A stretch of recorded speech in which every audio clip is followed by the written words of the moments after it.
தமிழ் உறவுகளுக்கு வணக்கம். இது உங்கள் வேர்களை தேடி தமிழ் மீடியா. 7ஆம் நூற்றாண்டில் தல யாத்திரை மேற்கொண்டிருந்த திருஞான சம்பந்தர் தம் பிஞ்சு பாதங்கள் இந்த நிலத்தில் பதிய தமிழ் மண்ணெங்கும் நடந்து திரிந்தார். அப்படி அவர் கடலூர் அருகே இருக்கும் சோபுரம் திருத்தலத்திற்கு சென்றிருக்கிறார். அங்கே இருந்த ஈசனை வில்லை காட்டிலும் வளைந்த அழகிய புருவமும் வேல் போன்ற விழிகளும் கொண்ட வேல் நெடுங்கண்ணி அம்மையுடன் ஊழிதோறும் நிலைத்திருக்கும் சோபுரநாதனே என்று போற்றி பாடி மகிழ்ந்திருக்கிறார்.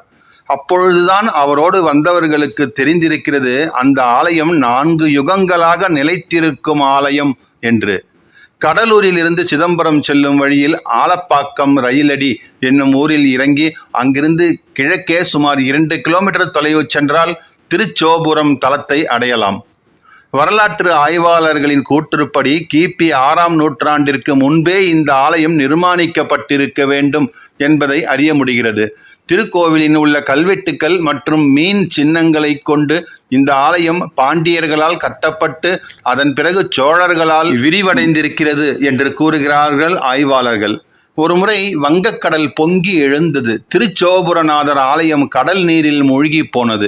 நாளடைவில் கடல் நீர் வற்றினாலும் கூட இந்த திருக்கோவில் மட்டும் மண்ணுக்குள்ளேயே புதையுண்டிருந்தது. ஆலயத்தை மண் மூடி இருந்த மேட்டை அப்பகுதி மக்கள் கோவில் மேடு என்றே அழைத்து வந்தார்கள். அந்த சமயத்தில்தான் ஒரு நாள் மதுரை ஆதீன திருமடத்தின் தம்பிரான் ஸ்ரீமத் ராமலிங்க சிவயோகி தம்பிரான் சுவாமிகள் நடுநாட்டு தலங்களை தரிசிக்கும் பொருட்டு அந்த ஊருக்கு வந்திருக்கிறார். அப்பகுதி மக்களிடம் சோமநாதர் ஆலயம் எங்கே இருக்கிறது என்று விசாரித்தார். அவரை மணல்மேடு என்ற பகுதிக்கு அழைத்து சென்ற மக்கள், இங்கு ஆலயம் எதுவும் கிடையாது, ஆனால் இந்த இடம்தான் காலம் காலமாக கோவில் மேடு என்று அழைக்கப்பட்டு வருகிறது என்ற விபரத்தை கூறியிருக்கிறார்கள். மெய்சிலிர்த்த தம்பிரான் சுவாமிகள் அந்த ஆலயத்தின் வரலாற்றினை மக்களுக்கு எடுத்து கூற ஆரம்பித்தார். அந்த சமயத்தில் பலத்த காற்று வீசி அங்கு கூடியிருந்த அந்த மணல் மேட்டின் உச்சி பகுதி கரைந்து ஆலயத்தின் ஸ்தூபி வெளியே தெரிய ஆரம்பித்தது. அதனை கண்ட மக்கள் அந்த மணலை அப்புறப்படுத்திவிட்டு ஆலயத்தை கண்டு ஆனந்த பரவசம் அடைந்தனர். பல 100 ஆண்டுகளாக மணலுக்குள் மூழ்கி கிடந்த ஆலயத்தின் கருவறையை தரிசித்த மக்கள் மிகவும் வியந்து போனார்கள். காரணம், கருவறையில் தீபம் அப்பொழுதும் அணையாமல் எரிந்து கொண்டே இருந்திருக்கிறது. இது எப்படி சாத்தியம்? சிறிது நேரத்திற்கு முன்புதான் பூஜை எல்லாம் நடந்து முடிந்தது போல சிவனாரின் கழுத்திலும் அன்னையின் கழுத்திலும் மாலைகள் எல்லாம் தொங்கிக் கொண்டிருந்திருக்கிறது. இந்த அற்புத தரிசனம் அனைவரையும் மெய்சிலிர்க்க வைத்தது. ஊர் மக்கள் எல்லாம் ஒன்று கூடி அந்த ஆலயத்தை சீரமைத்து குடமுழுக்கு விழா நடத்தியதுடன் நாள்தோறும் பூஜைகள் எல்லாம் நடத்தி வரத் தொடங்கினார்கள். இந்த ஆலயத்தின் கிழக்கு பகுதியில் உள்ள தியாகவல்லி ஆவுடையார் சந்நிதிகள் சோழர்களின் திருப்பணிக்கு சான்றாக திகழ்கிறது. ஆதியில் இந்த ஊர் மங்களபுரி என்றும் இத்தலத்து இறைவன் மங்களபுரீஸ்வரர் என்றும் திருப்பெயர் கொண்டிருந்ததாக இங்கிருக்கும் கல்வெட்டுக்கள் கூறுகிறது. அதன் பிறகுதான் திருச்சோபுரம் என்று பெயர் மருவி இருக்கிறது இந்த தலத்திற்கு. இறைவனுக்கு சோபுரநாதர், மங்களபுரீஸ்வரர் ஆகிய திருப்பெயர்கள் விளங்குகிறது. அதே போல அம்பிகைக்கு சத்யாதாக்ஷி, வேல் நெடுங்கண்ணி, மங்களநாயகி, சோபுரநாயகி ஆகிய திருப்பெயர்களும் உண்டு. விசாலமான பிரகாரங்கள், நந்தவனங்களோடு திகழ்கிறது ஆலயம். 2ஆம் பிரகாரத்தில் நந்தி கொடிமரத்தை தாண்டி முதல் பிரகாரத்தில் நுழைந்தால் தென்மேற்கு மூலையில் விநாயகரும் அருள் புரிகிறார். இந்த பிரகாரத்திலேயே தேவியருடன் அருளும் முருகப்பெருமான், கஜலட்சுமி, விசாலாட்சி, உடனுரை காசி விஸ்வநாதர், வீரட்டேஸ்வரர் ஆகியோரையும் கண்டு தரிசிக்க முடிகிறது.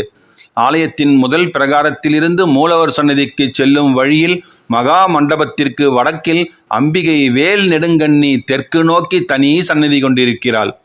மேலிரு கரங்களில் ஜபமாலையும் கமலமும் ஏந்தியபடி கீழிரு கரங்களால் அபய வரத முத்திரைகளை காட்டி கருணை ததும்ப அருள் புரிகிறாள் அன்னை. இந்த ஆலயம் கல்யாண பரிகார தலம் என்று கூறுகிறார்கள். திருமணம் தடையால் வருந்தும் அன்பர்கள் இங்கு வந்து சுவாமி மற்றும் அன்னைக்கு மஞ்சள் குங்குமம் வைத்து பூஜை செய்ய வேண்டும். பிரசாதமாக தரப்படும் அந்த மஞ்சள் குங்குமத்தை தினமும் நெற்றியில் வைத்து வர வேண்டும். தொடர்ச்சியாக அந்த மஞ்சள் குங்குமம் தீர்ந்து போவதற்குள் திருமணம் கூடி வரும் என்பது நம்பிக்கை. அம்பாளை வழிபட்டுவிட்டு சுவாமியின் சன்னதிக்கு சென்றால் மேற்கு நோக்கி அருள் புரிகிறார் திருச்சோபுரநாதர். கடற்கரை மண்ணால் ஆனவர் இவர். அகத்திய மாமுனிவரால் பிரதிஷ்டை செய்யப்பட்ட லிங்க திருமேனி. திருச்சோபுரத்தை அடைந்த அகத்தியர் சிவலிங்க வழிபாடு செய்ய சித்தம் கொள்கிறார். ஆனால் அவர் எவ்வளவு முயன்றும் கடற்கரை மண்ணால் சிவலிங்கத்தை அவரால் அமைக்க முடியவில்லை. ஆகவே இறைவனை நினைத்து தியானம் செய்துவிட்டு அதன் பிறகு இந்த பகுதியில் இருக்கும் அரிய வகை மூலிகைகளை சேகரித்து கடற்கரை மணலுடன் அந்த மூலிகைகளை சேர்த்து பிசைந்து பானலிங்கத்தை உருவாக்கி இங்கு பிரதிஷ்டை செய்து வழிபட்டிருக்கிறார்.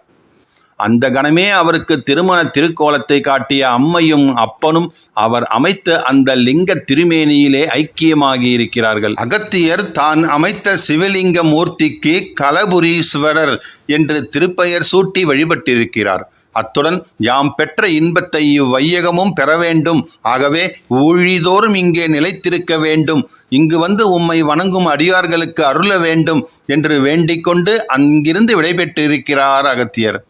திருச்சோபுரநாதர் ஆலயத்தில் அருளும் தட்சிணாமூர்த்தி மிக மிக விசேஷமானவர். இவரின் திருமேனியை தட்டி பார்த்தால் மரத்தை தட்டுவது போன்ற ஓசை எழுகிறது.